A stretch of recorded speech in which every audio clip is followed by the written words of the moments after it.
오늘 또 그대의 최고의 날입니다. 임은미 선교사 묵상입니다. 2025년 4월 16일 수요일 최고의 날, 아직 시간이 있을 때. 예레미야 6장. 사람마다 중독이 없는 사람은 없다고 한다. 누구나 어떤 형태의 중독을 하나쯤은 가지고 있다고 한다. 어떤 중독은 건설적일 수 있고 또 어떤 중독은 파괴적일 수 있다. 나 같은 경우에는 건설적인 중독만 있는 것 같다. 하하. 묵상도 일종의 중독이라고 한다면 나는 그 중독을 통해 새 힘을 얻고 하루의 삶의 방향을 결정하기도 한다. 묵상은 내게 기쁨과 감사 그리고 즐거움을 준다. 그래서 묵상은 나의 거룩한 중독이라고 하겠다. 기도도 마찬가지다. 나는 기도하지 않으면 살 수 없다. 기도에 의존하고 기도를 통해 위로받고 살아간다. 그래서 기도도 나에게는 거룩한 중독이다. 전도 역시 그렇다. 전도를 하지 않으면 마음의 기쁨이 사라진다. 전도를 통해 살아가는 이유가 분명해지고 나의 존재의 이유가 더 선명해진다. 그러니 전도 역시 나에게는 거룩한 중독이다. 선행도 그렇다. 선한 일을 했을 때 누군가 고마워하면 더 선한 일을 해주고 싶고 더 도와주고 싶어진다. 그래서 선행도 나에게는 거룩한 중독이다. 부지런함도 어쩌면 나의 중독이다. 요즘 손목뼈가 부러져서 뼈마디가 아프긴 하지만 아파도 나는 아무것도 하기 싫은 무기력증은 없어서 감사하다. 아무것도 하지 않고 있으면 오히려 그것이 나는 힘든 것 같다. 나는 게으름이라는 단어와는 익숙하지 않다. 집에서 아무것도 할 것이 없다고 생각되면 나는 집에서 일하는 사람들 식사를 만들어준다. 하하하. 무언가를 하고 있을 때 오히려 에너지가 넘친다고 하겠다. 어제는 짐을 싸고 한국 가기 전에 해야 할 일들을 하느라고 하루가 후딱하니 지나갔다. 내가 없는 동안에도 사역지의 모든 일들이 문제없이 잘 돌아가야 하기 때문에 월급을 미리 챙길 사람 챙겨주고 미리 해야 할 일들을 하며 하루를 보냈다.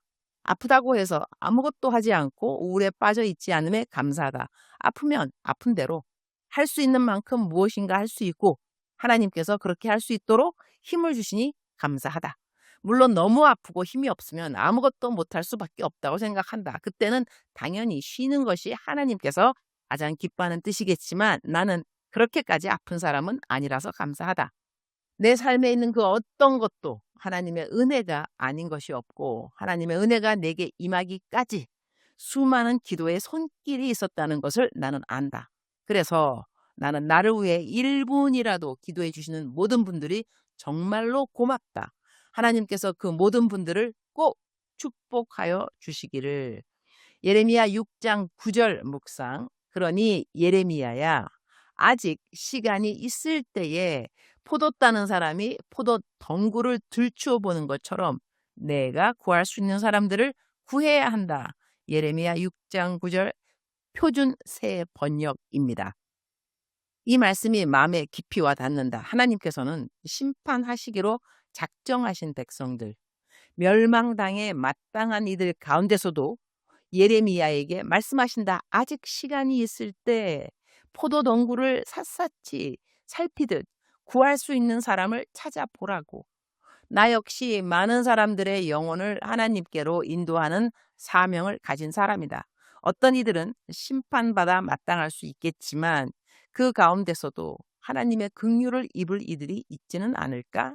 그런 영혼들을 살펴보는 것이 바로 나의 일이 아닐까 싶다. 요즘 나의 묵상은 한국의 57개 교정기관 안으로 들어가고 있다. 구치소나 교도소 안에서 내 묵상을 잃는 분들을 나는 담장안 식구들이라 부른다. 이 담장안 식구들이 거의 2,600명에 이르지 않나 싶다. 그런데 이분들에게 묵상을 보내기 위해서는 자원봉사자들이 필요하다. 내가 한 사람 한 사람에게 우편으로 직접 보낼 수 없기에 Prison Revival이라는 사역단체에서 375명이 넘는 자원봉사자들이 이 일을 감당해 주고 있다. 이 얼마나 감사한 일인가. 이들의 섬김이 바로 한 영혼이라도 더 심판에서 건져내어 하나님의 나라로 옮겨지게 하는 귀한 손길임을 믿는다. 아직 시간이 있을 때 이 말씀도 마음을 울린다. 우리가 아직 전도할 수 있는 시간이 있고 구할 수 있는 영혼들이 있다. 아직도 시간이 있는 이때 우리가 돌보아야 할 사람들은 분명히 있다는 것이다. 주님, 오늘 또 최고의 날입니다. 돌아보고 또 돌아보고 살펴보고 또 살펴보며 한 영혼이라도 하나님 나라에 속할 수 있도록 저희의 마음을 움직여 주옵소서. 예레미야의 이름을 부르신 하나님께서 오늘 또 우리의 이름을 부르시며 말씀하십니다. 아직 시간이 있을 때 구하라고 말이죠. 하나님, 오늘 또 주님의 마음을 제게 부어주시고 하나님의 눈매를 닮게 하시며 주께서 원하시는 그곳으로 제 발걸음을 인도해 주옵소서. 이 말씀이 오늘 제 마음에 새겨지길 원합니다. 그러니 예레미야야, 아직 시간이 있을 때에 포도 따는 사람이 포도 덩굴을 들추어 보는 것처럼 내가 구할 수 있는 사람들을 구해야 한다. 주님 사랑합니다. 주님 감사합니다. 오늘도 우리 주님 저를 보시면서 기쁨을 넘어나서 감동이 되시면 참 좋겠습니다.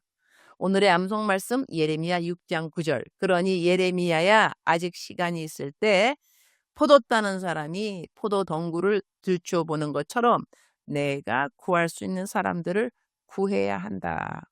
사랑하는 그대여, 사랑하는 그대여, 출석 부르고 있습니다. 대답하셔야죠.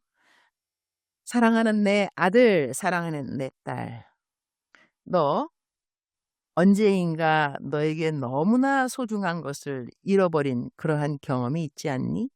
너가 얼마나 그 잃어버린 것을 찾기 위해서 노력했는지 너는 기억할 수 있지 않니? 너무나 소중하기 때문에, 너무나 소중한 그 누군가가 너에게 준 선물이었기 때문에 잃어버렸을 때의 그 마음, 황망한 마음, 어찌하든지 찾고자 너는 무엇을 하였니?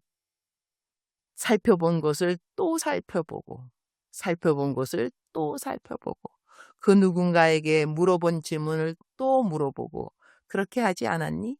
그만큼 너는 그 잃어버린 것을 찾고자 했던 강한 마음이 있었다는 것이지. 여호와 하나님의 마음에 가장 강한 간절한 바람이 무엇이라고 너는 생각하니? 잃어버린 영혼들이 나에게 돌아오는 것이다. 그러니 오늘 너는 내 마음을 가지고 돌아보았으면 좋겠구나. 너의 주위의 사람들을 또한 생각했으면 좋겠구나. 기도했으면 좋겠구나. 아직 시간이 있을 때 그 누군가가 나에게로 돌아올 수 있도록 나는 너를 통로로 선택하였습니다. 아름다운 통로, 복음의 통로가 되어주면 참으로 좋겠구나. 사랑하는 그대여, 사랑합니다. 사랑하는 그대여, 축복합니다. 오늘 또 그대의 최고의 날입니다.